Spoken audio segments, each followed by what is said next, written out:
nouvelle édition de l'information sur la CET. Bonsoir, bienvenue. Au sommaire de cette édition économie, les exportations togolaises ont maintenu leur dynamisme au quatrième trimestre de 2023 avec des performances notables à la fois vers la CEDEAO et l'UEMOA. Cette tendance souligne l'importance croissante des échanges régionaux pour l'économie du Togo. Aussi, la CET, la CEB et Amewa Power doivent verser près de 135 milliards de francs CFA à l'État togolais, représentant des prêts contractés de 2020 à juin 2023. Ces prêts leur avaient été octroyés afin de financer des projets d'infrastructures énergétiques d'envergure et soutenir leur trésorerie. Au-delà de nos frontières, ce lundi était au Sénégal le premier jour du dialogue national initié par le président Macky Sall pour trouver un consensus autour de questions cruciales, notamment la date des élections présidentielles. Une concertation qui n'a pas vu la participation de la majorité des candidats à l'élection présidentielle et de nombreuses organisations de la société civile. Et le mouvement syndical en Guinée a appelé tous les secteurs d'activité à une grève générale illimitée. Cette grève vise à obtenir la baisse des prix des denrées de première nécessité, la fin de la censure médiatique et la libération d'un syndicaliste de presse. Voici donc tout pour les titres de ce soir. Place au développement.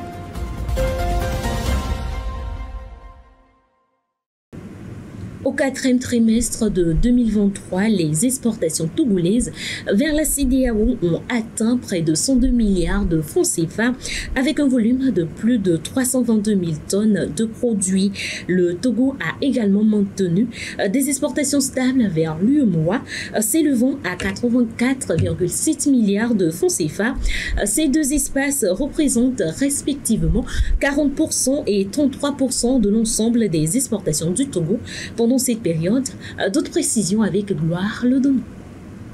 Au quatrième trimestre de l'année 2023, les exportations du Togo vers les pays membres de la communauté économique des États de l'Afrique de l'Ouest, CEDEAO, ont atteint une valeur de plus de 102 milliards de francs CFA.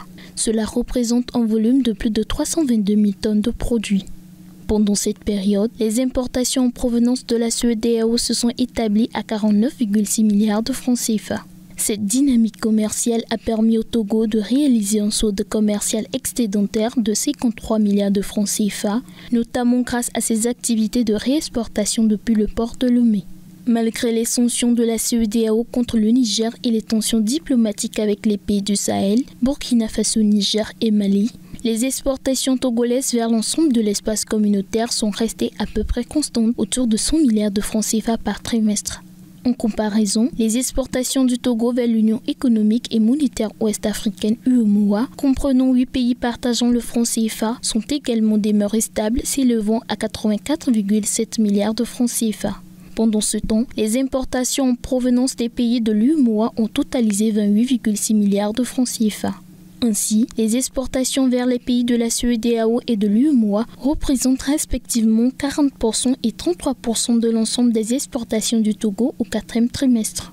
Ces deux espaces géographiques et politiques restent d'importants partenariats d'affaires pour le Togo. Rappelons que sur la période considérée, le Togo a exporté au total 256,4 milliards de francs CFA de produits vers le reste du monde. 135,3 milliards de francs CFA, c'est le montant que la compagnie énergie électrique du Togo CET, la communauté électrique du Bénin CEB et Amewa Power doivent verser à l'État togolais. Cette somme constitue les prêts rétrocédés par l'État en faveur des trois entités, des dettes accumulées entre 2020 et juin 2023. En 2024, la compagnie énergie électrique du Togo, CET, la communauté électrique du Bénin, CEB, et Amewa Power devront reverser à l'État togolais plus de 11 milliards. C'est une prévision de la Direction générale du Trésor et de la comptabilité publique par rapport aux dettes que les trois sociétés fournisseurs d'énergie électrique au Togo ont cumulées depuis 2020. De 2020 à juin 2023, Amewa Power, en charge de la centrale photovoltaïque de Blita, doit à l'État togolais 13,2 milliards de francs CFA. Sur la même période, la CEB doit rembourser 14,9 milliards. La compagnie énergie électrique du Togo CET dans la même période, a été le plus grand créancier de l'État en matière d'énergie électrique. Elle doit à l'État togolais plus de 107 milliards. En réalité, ces trois sociétés avaient tour à tour contracté des financements internationaux impliquant le gouvernement comme garant. Aux échéances, ces sociétés ne sont pas arrivées à payer leur part, obligeant ainsi le gouvernement à endosser les dettes en leur faveur. En 2018, le gouvernement avait signé un accord de financement de 22 millions pour la CET. En 2019, la BOAD avait accordé un financement de 7 milliards à Ameapawa. En 2020, 25 milliards de la BOAD sont encore allés à la CET. Selon le gouvernement, les risques de non-recouvrement de ces créances constituent une menace pour le budget de l'État, selon le rapport de la Direction générale du Trésor et de la comptabilité publique. Les sociétés multilingues et multiculturelles prospèrent grâce à la préservation de leur langue.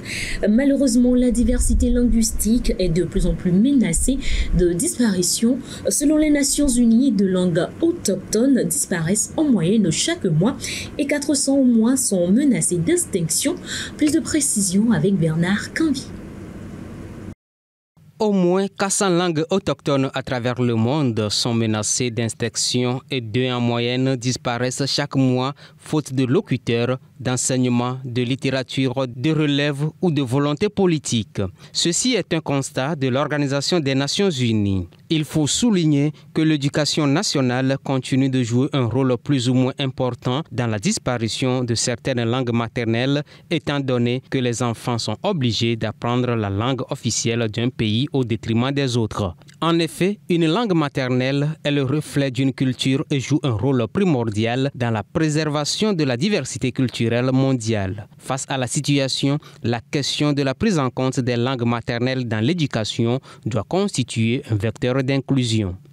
Utiliser la langue que connaît l'enfant devra contribuer à une véritable transformation de l'éducation et à un accès à des opportunités d'apprentissage de qualité. Aussi, c'est de lui permettre une meilleure participation en classe et de prendre surtout du plaisir à apprendre et améliorer son niveau scolaire. Rappelons qu'aujourd'hui, l'on estime à environ 7000 le nombre de langues dans le monde. De ce nombre, 43% sont menacés de disparition et l'on prédit qu'entre 50% et 90% des langues actuelles disparaîtront d'ici 100 ans.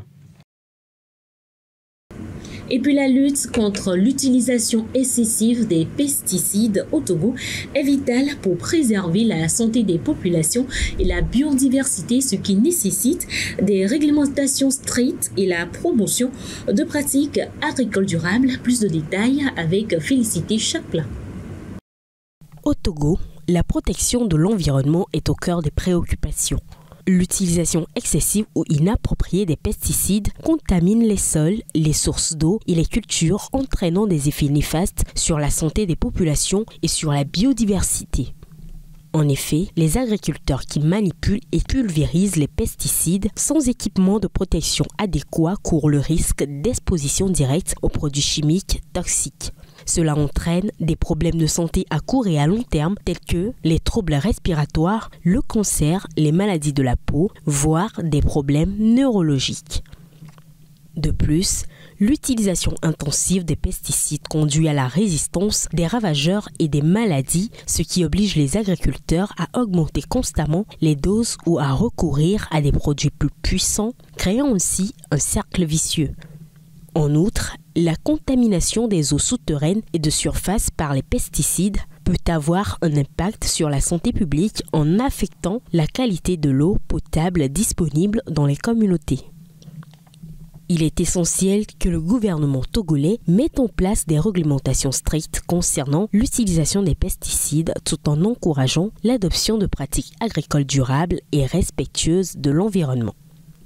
La sensibilisation des agriculteurs aux risques associés aux pesticides et la promotion de méthodes alternatives de lutte contre les ravageurs sont également cruciales pour protéger la santé des populations et préserver l'environnement au Togo. Je tiens à réaffirmer de façon claire et nette que le 2 avril prochain marquera la fin de mon mandat. Tels est bien évidemment les propos du président Macky Sall ce lundi lors de la première journée du dialogue national à Dakar. Il a également annoncé que les élections se tiendront avant la période d'hivernage prochain au Sénégal. Plus de précisions dans ce reportage. Les élections présidentielles au Sénégal auront lieu avant le début de la saison des pluies, vers juillet.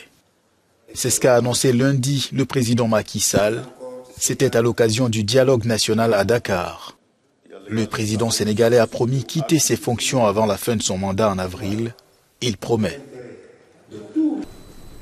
Je saisirai l'Assemblée nationale dès ce mercredi en Conseil des ministres d'un projet de loi d'amnistie générale sur les faits se rapportant aux manifestations politiques survenues entre 2021 et 2024.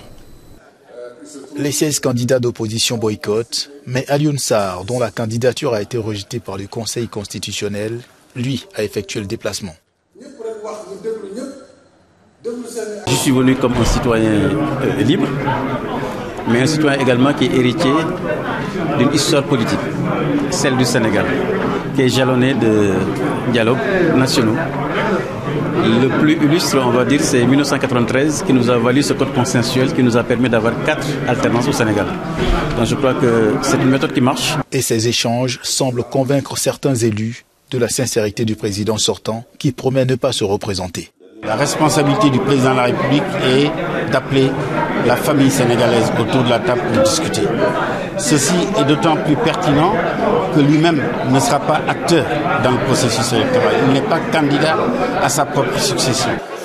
Le dialogue national est censé aboutir à une nouvelle date des élections prochaines au Sénégal.